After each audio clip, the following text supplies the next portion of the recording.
The conflict between Israel and Iran is ending its fourth day now, and President Donald Trump has said that Iran is losing this war. He has urged the two nations to start peace talks immediately. He was speaking a little earlier at the start of that G7 summit in Canada that you've just been hearing about. It is set to be dominated by this conflict. And Sir Keir Starmer, who, as you know, is attending, said that the focus here now was on de-escalation. Well, tonight we'll have a report from the G7 summit, as well as the latest from here in Israel. And in the last few hours, Iranian state TV reported that a new wave of attacks on Israel was beginning. In Iran, Israeli airstrikes on the state media complex was captured on live TV. Iran condemned that attack as a war crime. Well, the BBC is not allowed to broadcast from inside Iran, but our colleagues at BBC Persian have been keeping across the developing situation there. Paham Gobari has this report. Iranian state TV came under attack during a live broadcast.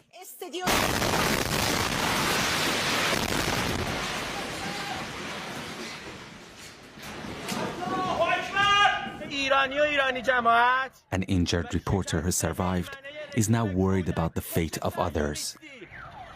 I don't know how many of my colleagues were inside the building or how many have been martyred or wounded. Iran's capital has been under heavy bombardment in recent days. This is Tehran only a few hours ago. Many residents have tried to flee, especially after Israel asked people to evacuate areas near military facilities. But for many, escaping has proven impossible due to paralyzing traffic.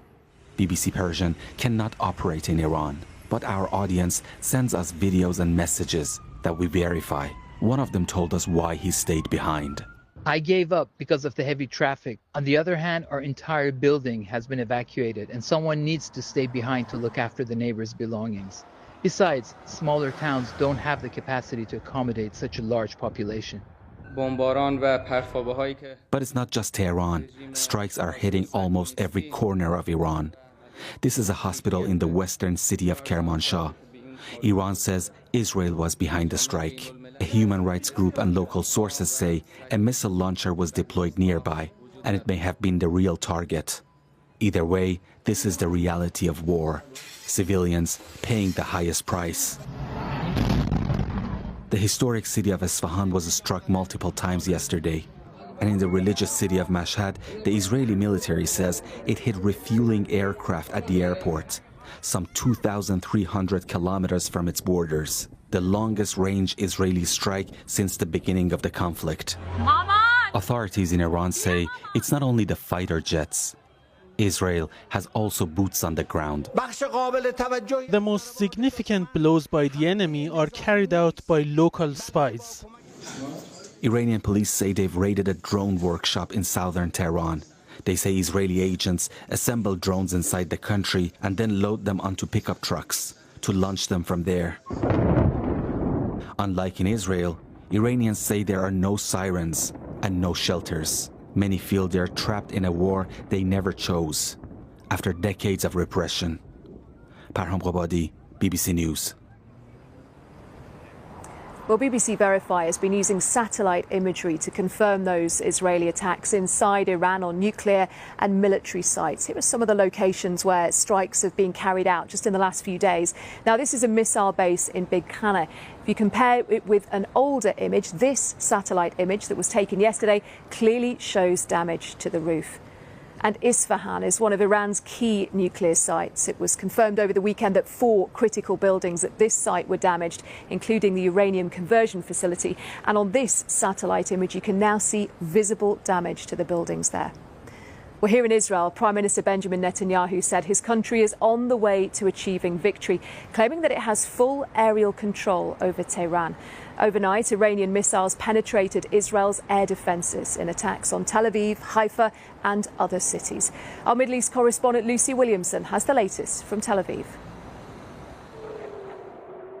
Israel started this war to make Israelis safer, it said, seeing Iran's ballistic missiles as a separate existential threat. Last night, several slipped again through Israel's defences. One landing right in the heart of Tel Aviv. The speed of Israel's offensive in Iran is fueled by the knowledge that this is what happens when a single missile lands. The bar Victoria opened here 25 years ago was a few meters from the impact site. Still in shock, she told me Israel needed to keep up its attacks. We need to finish this so it's final, she said, and not postpone it again for another few years. Are you scared? I asked her. Yes, very. At an airbase today, Israel's Prime Minister praised their achievements. The military said it had destroyed a third of Iran's missile launchers. The Israeli Air Force is in control of the skies of Tehran. This is a change in the entire campaign. We are on the way to achieving both of our goals, the prevention of nuclear threat and the missile threat. But how much damage can Israel do to Iran's nuclear program? Some of it buried deep underground in secret sites. We cannot delay it by more than 2 or 3 weeks.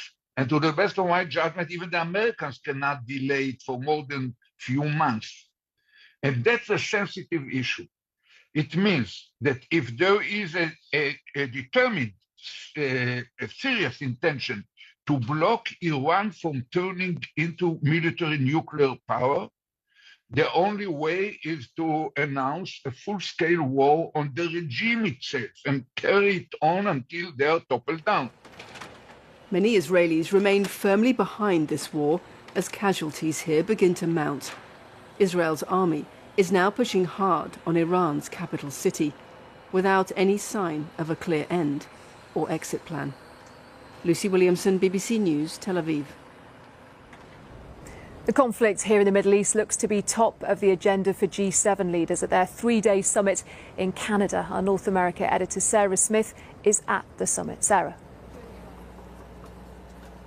Yeah, it was not the plan that the world's 7 most economically advanced democracies would all gather here in Canada to talk about the conflict in the Middle East, but that is absolutely what will dominate this summit.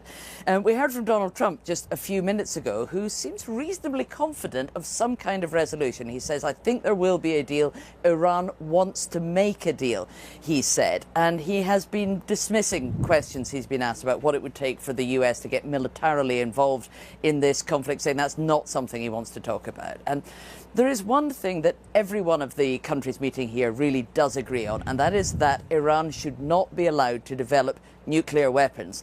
Beyond that, they'll be talking about how to try and de-escalate this conflict over the next couple of days. The majestic Canadian Rockies are, in every sense, a very long way from the Middle East.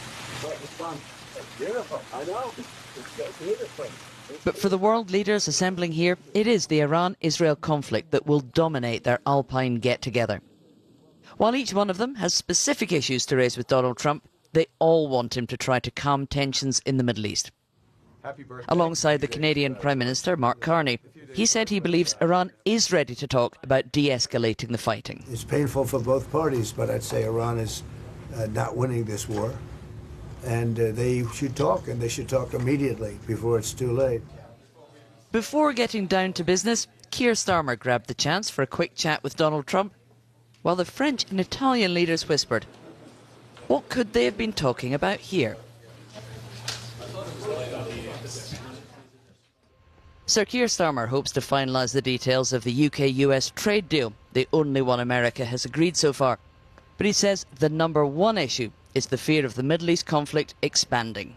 But we have to find a way to de-escalate the situation, notwithstanding the concerns that we all have about the nuclear programme. There's no doubt about that.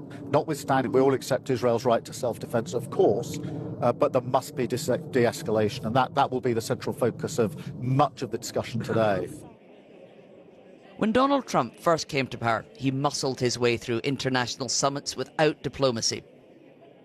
At the last G7 meeting in Canada 7 years ago, he provoked confrontation before walking out early. This time the other nations must take great care to keep him on side if they hope to reach agreement on anything. The Canadian hosts have already abandoned the idea of trying to get all 7 countries to sign up to the traditional joint communique outlining what they all agree on. That would be nigh on impossible with Donald Trump here. Instead, the best they can hope for is a joint statement urging de-escalation in the Middle East that all 7 leaders can sign up to. Around the table, talks on Israel and Iran will not necessarily produce agreement. A statement has already been drafted calling for de-escalation and for both sides to protect civilians. But US officials have told the BBC's American partner CBS the president does not intend to sign that. Sarah Smith, BBC News, Banff, Canada.